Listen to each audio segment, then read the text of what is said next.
This podcast is brought to you by The Senior Techie, a source of information for seniors and others about technology. Welcome to the Senior Techie podcast.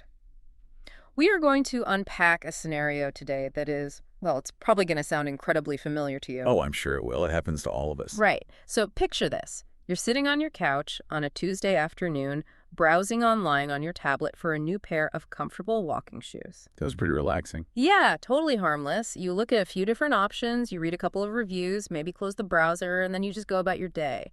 But then 10 minutes later. 10 minutes later, those exact same shoes are suddenly following you everywhere you go online. Oh, yeah. You see a banner ad for them on Facebook, you open your weather app to check the weekend forecast, and boom, there is another ad for the shoes. It's relentless. You even lend your phone to your grandchild so they can play that little puzzle game they installed, and an ad for those walking shoes pops up right in the middle of their game. It has become a completely universal experience at this point. And your initial reaction is usually, a mix of confusion and a little bit of unease. People often wonder if their phone is secretly listening to their conversations or if they're just imagining things entirely. You aren't imagining it, and I promise your phone isn't using magic or science fiction to read your mind. Your phone has just been quietly, constantly connecting dots in the background that you didn't even know were being drawn. Spot on. And for adults over age 55, this invisible tracking is often way more than just a minor annoyance. Right. The Senior Techie emphasizes a really crucial statistic here. A full 25% of older adults say that data privacy concerns are one of the main reasons they hesitate before adopting new technology. Wow, 25%. Yeah, that is a massive portion of the population feeling pushed away from digital tools simply because they feel watched. And honestly, that instinct to hesitate is completely healthy. You shouldn't have to feel like you are trading your privacy just to stay connected with your family or manage your finances or even just read the morning news. Absolutely. Our goal for today's conversation is to take that healthy hesitation and turn it into true empowerment. Love that. You do not need a computer science degree to take control of your smartphone. You just need a few minutes of your time and, a guide on where to look. But to fix the problem, we first need to understand what is actually happening behind the scenes. Because vague warnings about data tracking do not really help anyone take action. Precisely. Let's get very specific about what your device is actually keeping tabs on. Okay, so location data is probably the biggest piece of the puzzle here. I think we often assume our phone just generally knows what city we are in, so it can give us the local weather, but the tracking is way more granular than that. Much more granular. Your phone logs your location dozens of times a day. It knows where you sleep at night. It knows which specific grocery store you shop at. It knows where you worship, and it knows the exact pharmacy where you get your prescriptions filled. When you step back and look at that, it is an incredibly intimate map of your daily life. App developers and data brokers collect this information to build a comprehensive profile of your habits, which they then sell to advertisers. Which is how you get the shoe ads. You got it. Yeah. And many apps on your phone request access to this location data, even when they have absolutely no legitimate reason to need it. Right, like a navigation app obviously needs to know where you are to give you driving directions. That makes sense. Sure, but a simple calculator app or a basic solitaire game, they do not need to know what pharmacy you visit on Thursday afternoons. No, they definitely don't. It can feel like you are being monitored 24/7. And it's not just your physical location either. Search history is another major tracking point. Oh, absolutely. Every single search you type into Google gets stored in your Google account. If you don't tell the system to do otherwise, those searches can be stored for years, creating this massive digital paper trail of your medical questions, your shopping habits, and your personal curiosities. Then there's the sneakiest category of all, which is background app behavior.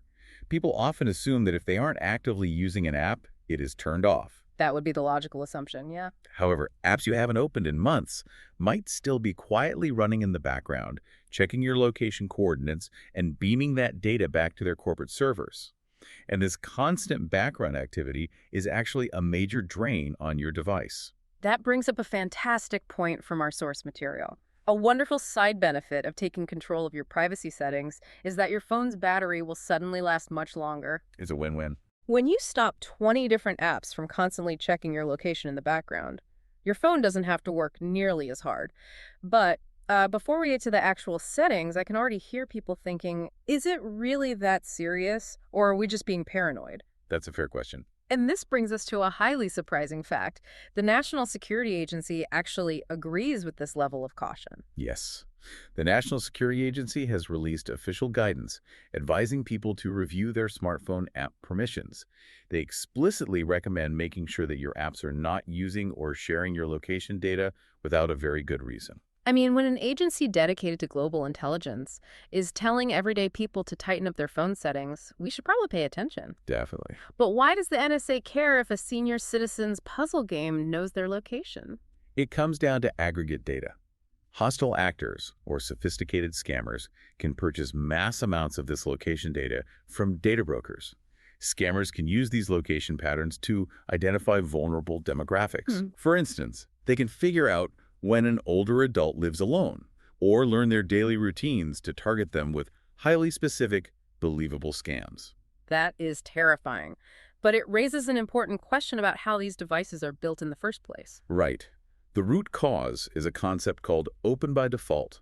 When you buy a brand new phone, the operating system is designed so that apps automatically get access to your data unless you specifically navigate into the menus and say no. It is a very deliberate design choice. Tech companies know that most people will never bother to dig into their settings menus. Spot on. By making data collection the default state, they force you to opt out rather than opt in. They are relying on your convenience to fuel their data collection. Well, it is time to flip the script on that. Let's move into our action plan, starting with iPhone users. Apple has actually been making some solid improvements to privacy in their recent software updates, making it easier for users to take back control. They have.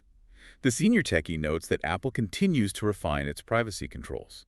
A great example rolling out in early 2026 is a new feature called Limit Precise Location. Okay, tell me about that. This is a significant update because it restricts what even your own cellular carrier can see about your physical whereabouts. It adds a layer of privacy between you and the company providing your cell service. That is a big deal. Let's explain how to actually use these features.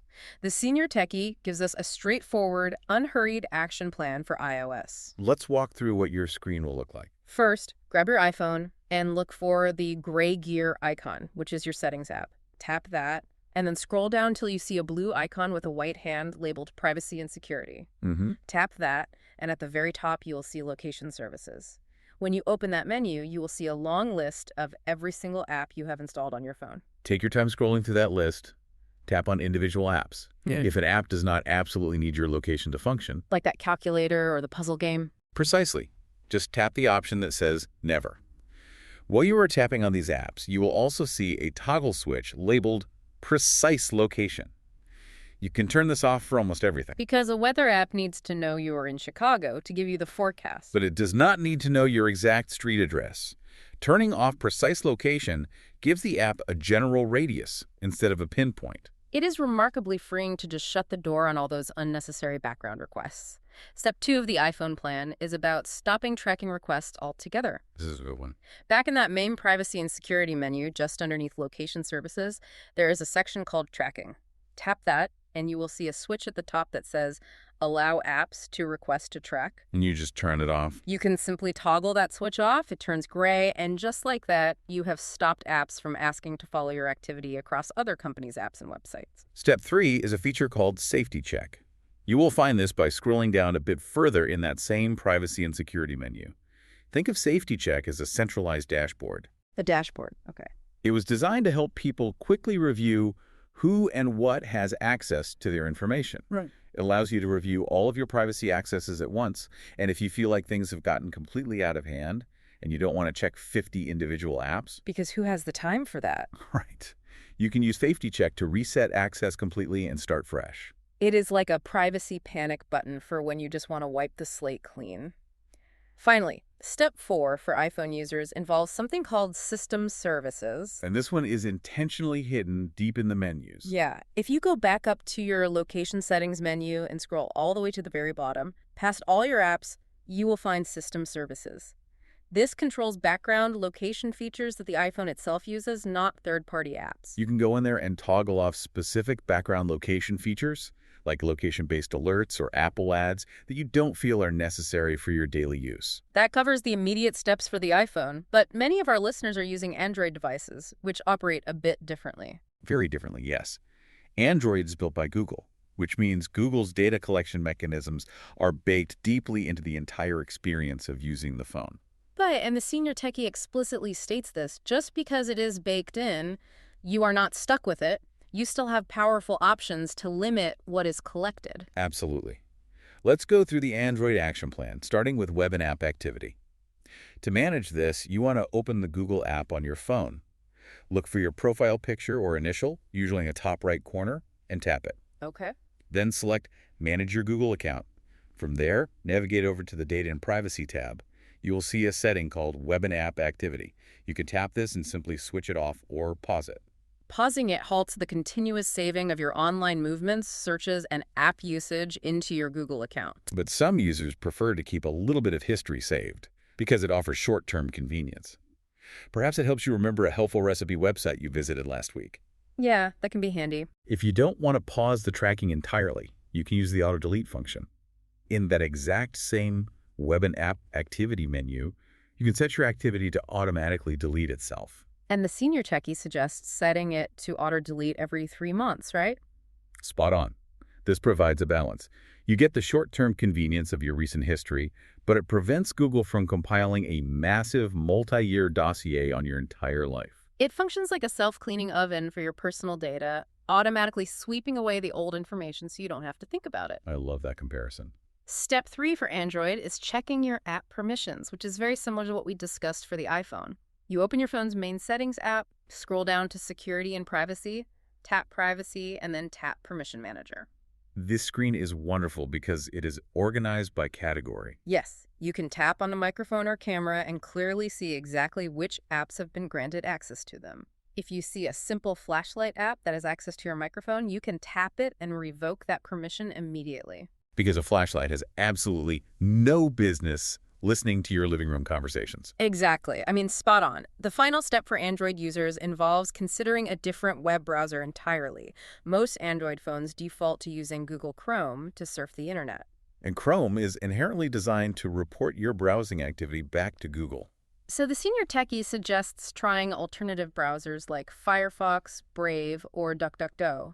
You can easily find and download these for free in the Google Play Store. The main benefit of these alternative browsers is that they are designed from the ground up to block digital trackers automatically. You don't have to dig into complex settings menus or read technical manuals. They just protect you out of the box. Right. And they do this without making the internet harder to use for seniors. You can still read your favorite news sites, check your email, and shop online just as smoothly as you did before, but with an invisible shield up. Okay, so we have covered how to lock down the settings going forward, preventing new data from being harvested. We also need to address all the data that has already been collected over the past few months or years. Because we cannot undo past data collection overnight, but we can take immediate action to clear the slate today. The senior techie uses a brilliant analogy for this process. They compare clearing your digital history to tidying up a junk drawer in your kitchen. We all have that one drawer. Oh, absolutely. You throw a grocery receipt in there, a spare house key, a random battery, maybe a few stray rubber bands. If you ignore it, that stuff accumulates incredibly fast until the drawer gets stuck and you can barely open it. Your phone's internet history is the exact same way. It is collecting thousands of invisible digital receipts every single week. And just like a physical junk drawer, it only takes a few minutes to clean out. If you are on an Android device and you are using Chrome, you simply open the browser and look for the 3 little dots in the top right corner. Tap that menu, select History, and then tap the option that says Clear Browsing Data. And it asks for a time range. Yes, and you can just select All Time to empty the drawer completely. If you are using an iPhone and browsing the web with Safari, the process is just as simple. Open the Safari app and look at the bottom of the screen for an icon that looks like an open book. Tap that book icon, and then tap the tab that looks like a clock, which is your history. At the bottom of that screen, you will see the word Clear. Tap it, select All Time, and your Safari junk drawer is completely emptied. You also want to remember the Google app itself. Even if you clear your web browser, Google might still hold on to your search history separately. Good to know. Open the Google app, tap your profile picture in the corner, and select Search History. From there, you will see a Delete button that allows you to wipe out all of your past searches at once. And the recommendation here is to make this a regular habit. Try doing this clearing process once a month. It only takes about 3 minutes, making it a very small time investment for a significant return in privacy and device performance. A 3-minute monthly chore is totally manageable, similar to changing the water filter in your fridge or checking your smoke detector batteries. So true. Now that you have cleaned up the past and locked down the present, we need to think about the future. What happens tomorrow when a friend tells you about a fun new app that you just have to download? This requires a proactive approach, and the Senior Techie introduces a fantastic habit called the 30-second rule. The 30-second rule. Yes. Before you tap that download button on any new app, take 30 seconds to read the privacy disclosures. App developers are actually required by Apple and Google to disclose what data they are going to collect before you install their software. Because you have the right to know what you are agreeing to. On an iPhone, when you are looking at an app in the App Store, just scroll down the page a little bit. You will find a section titled App Privacy. Right. Look specifically for the part that says Data Linked to You.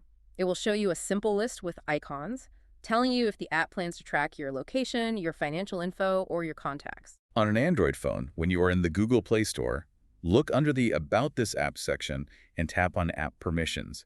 It provides a very similar list. And it truly only takes 30 seconds to scan that list. Most people blindly skip past it because they are in a hurry to play a game or check a store discount. You can take that half a minute to ensure you remain in control of your camera, your microphone, and your personal data. When we step back and look at the big picture, the ultimate goal of all these settings and adjustments is not to go off the grid. You do not need to ditch technology entirely, smash your smartphone, or disconnect from the modern world. No, not at all. We genuinely enjoy our smartphones. They are amazing tools to keep us connected to our kids and grandkids. They help us navigate to new restaurants, and they make everyday life significantly easier. We want to keep all of that convenience without feeling compromised or spied upon. Achieving zero data collection is practically impossible in today's connected world, but that shouldn't be the standard we're aiming for anyway. Precisely. The real goal is informed consent. It is about knowing what you are agreeing to when you use a device and having the power to say no to apps that overstep their boundaries. It shifts the power dynamic from the massive tech companies back to you, the individual user. Informed consent is the perfect way to frame it. Taking 20 minutes today to sit down with your phone, open up that settings menu, and follow the steps we've talked about is a real, tangible start. And the best part is that once you have navigated through those menus, you will know your way around. You have built a new practical skill. Absolutely. That knowledge does not expire, and it gives you the confidence to use your technology on your own terms without that nagging hesitation. It turns that initial unease into quiet confidence. As we wrap up today's discussion, I'd like to leave you with a final thought to mull over. We have talked extensively about how quick and easy it is to tidy up the junk drawer of your phone's app permissions and location data. Think about your broader digital life. Now that you know how this works, what other digital junk drawers in your life might be quietly collecting dust and data right now?